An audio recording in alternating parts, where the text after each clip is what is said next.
Okay, bismillahirrahmanirrahim. Assalamualaikum warahmatullahi taala wabarakatuh. Alhamdulillahi rabbil alamin wassalatu wassalam asrafil anbiya wal mursalin wa ala alihi wasahbihi ajmain. Alhamdulillah. Pertama, marilah kita merafakkan kesyukuran kita kepada Allah SWT. Dan pada hari ini adalah saya bagi pihak bahagian ahli-waris akademik, Profesor Madya Dr. Ismadi bin Mat Badaruddin akan menyampaikan taklimat berkaitan dengan akademik, hal-hal akademik, insya-Allah. So, pertamanya selamat datang kepada pelajar-pelajar baharu ke UiTM. Saya bagi pihak bahagian ahli-waris akademik merasa berbangga kerana anak-anak telah pun melanjutkan pelajaran ke UiTM. Saya mengucapkan tahniah. Tahniah atas dua sebab. Yang pertama adalah anda mengambil keputusan untuk meneruskan pengajian.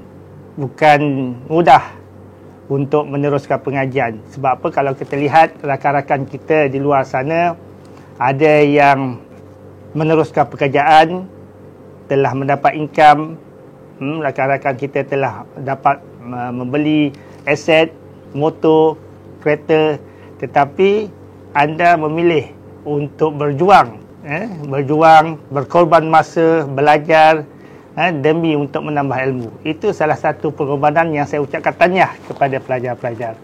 Yang keduanya, saya ucapkan tahniah kerana memilih UiTM, Universiti Teknologi Mara sebagai penyambung untuk kamu menuntut ilmu. Sebenarnya, mengapa kita perlu bangga dengan UiTM? Yang pertama adalah UiTM ada menawarkan kursus-kursus kepada Melayu Bumiputera sejak tahun 1956.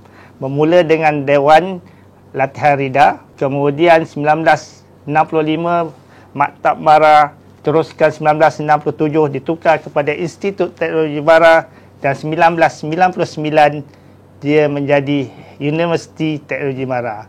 Dan Universiti Teknologi Mara ini merupakan universiti terbesar di Malaysia, bahkan boleh kita katakan di Asia Tenggara. Kita mempunyai pelajar-pelajar kita yang mendaftar kurang lebih 180,000. Kita mempunyai staf kurang lebih 17,000 lebih. Dan kita mempunyai alumni sebanyak 840,000 lebih. Inilah kekuatan UiTM yang telah pun menyumbang kepada ekonomi di Malaysia, yang mana kita rasa kalau UiTM tak ada, Melayu kita Bumiputera juga tidak dapat pekerjaan yang baik dan tidak dapat menyumbang kepada negara. Okey, saya teruskan kepada UiTM Melaka. Alhamdulillah, UiTM Melaka adalah merupakan salah satu UiTM di peringkat cawangan. Kita ada 13 universiti UiTM cawangan. Dan UiTM Melaka adalah merupakan cawangan negeri yang mempunyai 3 kampus. Yang pertama, kampus Alor Gajah. Yang kedua adalah kampus Bandaraya Melaka. Dan yang ketiga adalah kampus Jasin. Dan kita mempunyai pelajar seramai 14,960 buat masa ni data kita. Dan antara kampus cawangan negeri yang kedua terbesar selepas Perak. Dan Alhamdulillah, fasiliti kita amat baik, dan di sini kita menawarkan beberapa program, dan kita mempunyai fakulti-fakulti. Contoh fakulti yang kita ada adalah fakulti yang paling besar, fakulti pengurusan dan perniagaan. Dan kita ada fakulti yang kedua besar, iaitu fakulti sains, komputer dan matematik. Kita ada juga fakulti perakaunan. Kita juga ada fakulti pengurusan hotel dan pelancongan. Kita juga ada fakulti seni lukis dan seni reka, fakulti pengajian, komunikasi dan pengajian media, dan akhir sekali ialah fakulti peladangan dan agroteknologi. Dan kita ada pusat servicing yang terdiri daripada Akademi Pengajian Islam dan Contemporary yang memfokuskan isu-isu Islamik. Dan kita ada satu lagi pusat servicing kita yang dipanggil Akademi Pengajian Bahasa, yang menawarkan kursus-kursus yang berbentuk bahasa, iaitu bahasa Inggeris, bahasa Melayu, bahasa Perancis, bahasa Arab dan bahasa-bahasa lain di dunia ini. Dan kita ada satu lagi jabatan yang dipanggil Jabatan Undang-Undang.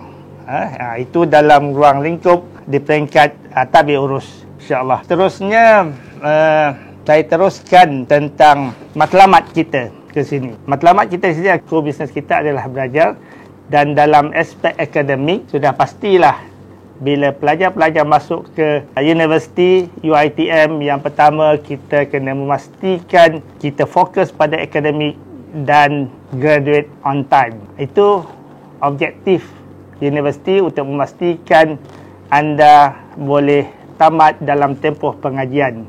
Dan itulah juga anak-anak pelajar-pelajar perlu pastikan tamat dalam tempoh pengajian. Sebab apa kita katakan tamat dalam tempoh pengajian itu penting? Sebab jika kita tak tamat, bermakna kita terpaksa tambah 1 semester, 2 semester. Dan ruang masa itu sebenarnya, katakanlah 1000 orang tak tamat, maknanya kita tidak dapat menempatkan pelajar-pelajar adik-adik kita untuk masuk ke UiTM disebabkan terpaksa menampung kamu yang 1000 orang ni. Itu risiko, dan juga kerajaan terpaksa membelanjakan lebih dari segi subsidi dan sebagainya. Yang kedua ialah bila kita masuk ke universiti, kita kena pastikan dari aspek soft skill kita. Kita bukan saja belajar mungkin kita boleh spend 70%, tapi another 30% ni kita mesti pastikan kita dapat menguasai pelbagai soft skill. Dan insya-Allah UiTM di peringkat HCP menawarkan pelbagai dari segi sukannya, dari segi kemahirannya, dari segi pengucapan awam, dari segi badan uniform dan sebagainya. So carilah kekuatan kita di mana dan teruskan dengan soft skill itu. Dan yang ketiga ialah bila kita tamat saja, kita mesti menjadi orang yang memberi manfaat dan berilmu. So maknanya kita keluar saja, kita akan dapat pekerjaan. Inilah matlamat kita, iaitu Graduate Employability, GE kita. So maknanya bila kita tamat, kita mesti dapat bekerja. Dan insya-Allah dengan pekerjaan itu, kita dapat memberi manfaat kepada diri kita, keluarga kita, ibu bapa kita, dan membalas jasa-jasa mereka, insya-Allah. Okey, saya terus masuk kepada isu-isu akademik yang lebih penting bagi bahagian harian akademik. Seperti yang kita tahu bahawa dalam universiti, GPA dan CGPA adalah pengukur kepada pencapaian pelajar-pelajar di universiti. Yang mana ada yang daripada STPM atau matrikulasi, insya-Allah faham CGPA ataupun GPA ini. Saya tidak akan menerang lanjut, tetapi insya-Allah di peringkat fakulti nanti perjumpaan anak-anak pelajar akan diterangkan dengan lebih lanjut bagaimana pengiraan CGPA. Tetapi saya nak maklumkan bahawa kita perlu pastikan bahawa kita kena tahu bagaimana hendak mengira CGPA. ARCA. Apa itu ARCA? Stand for what? ARCA is, A adalah academic matters. Kita kena fokus pada akademik. Yang kedua, R ialah regulation, peraturan-peraturan akademik. C ialah kalender. Kita kena tahu kalender akademik, bila tarikh dan bila tarikh tamat dan sebagainya. Dan akhir sekali adalah A adalah advisor. Kita mempunyai penasihat akademik kita. Okay, saya pergi kepada peraturan akademik, regulation. Sebenarnya ada satu buku. Saya harap pelajar-pelajar dapat download buku tersebut. Cari yang bernama Peraturan Akademik bagi Diploma dan Sarjana Muda Pindaan 2017. Di dalam peraturan akademik ini merupakan hak pelajar-pelajar untuk memastikan bahawa proses-proses pembelajaran di peringkat akademik ini berjalan dengan lancar. Contohnya di dalam buku akademik ini kita ada bagaimana kita nak mengekalkan status sebagai seorang pelajar. Ini pelajar kena tahu. Bagaimana untuk mendaftar subjek, bagaimana untuk protokol peperiksaan, cuti khas, bahkan bagaimana kita nak merayu meneruskan pengajian jika result kita tidak bagus dan sebagainya. Semuanya ada dalam peraturan akademik. Ada 9 faktor atau 9 fakta utama di dalam peraturan akademik. Saya harap pelajar-pelajar dapat download dan melihat peraturan akademik ini. Okey, saya nak fokuskan tentang kitaran akademik pelajar. Sebenarnya belajar di universiti tidaklah semudah seperti belajar di peringkat sekolah. Kalau di SPM, anda kena mahir daripada tingkatan 1 sampai tingkatan 5 subjek. Kalau ambil di peringkat tingkatan 3 PT3, anda kena mahir daripada tingkatan 1 sampai tingkatan 3. Tetapi universiti, kemahiran anda ini perlu anda fokus dalam satu semester saja, 4 bulan saja, 17 minggu saja. Jika anda fokus kemahiran-kemahiran ini, insya-Allah anda akan berjaya mendapat GPA yang baik. Okey, kitaran akademik kalau kita boleh lihat, yang pertama bermula dengan kita perlu mendaftar kursus. Perlu mendaftar kursus mengikut kumpulan, dan kemudian kita perlu bayar yuran pengajian, kemudian kuliah bermula, kemudian kita kena pastikan kita buat validasi pendaftaran kursus, kita kena semak sama ada kita ini bertaraf, gugur taraf ataupun tidak, kita kena isi SUFO. Apa SUFO ni? Student Feedback Online. Sebenarnya pelajar-pelajar boleh menilai pensyarah-pensyarah kita. Kemudian kita kena rujuk jadual waktu peperiksaan. Kemudian kita kena cetak slip peperiksaan dan duduk peperiksaan, dan akhirnya semak keputusan peperiksaan dan juga tamat satu semester. Inilah proses circle kita dalam satu semester. Sehinggalah 2 tahun setengah, 3 tahun ataupun 4 tahun, 5 tahun, akhirnya kita tamat pengajian kita. So tak sukar kan untuk pembelajaran di universiti.